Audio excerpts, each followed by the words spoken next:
Hello guys, SM Aura tayo until November 2 tayo Tapos Shangri-La, mga malapit po sa Shangri-La estancia, November at December may schedule na tayo. Ipopost ko na lang ang schedule natin para po malaman nyo saan po kami exactly. Pero sa Shangri-La buong November hanggang December 21. Pahinga na natin, malapit magpasko, di ba?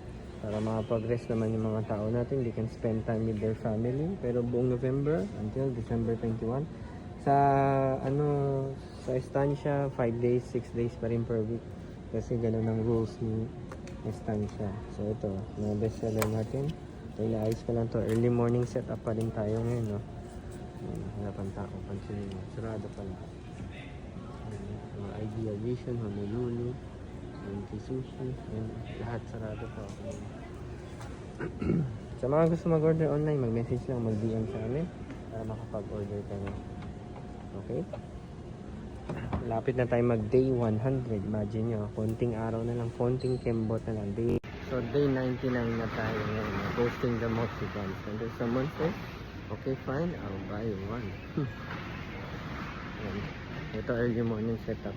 Kaya wala pa masyado mga store. And ito tapos yung kaninang tapos na mag-set up, initial setup, magbalot, display, mag-back up, diba? Ito papunta na tayo sa ibang basa naman. Tapos na tayo dito, mga empty tray, kukunin na natin, lilipad na tayo.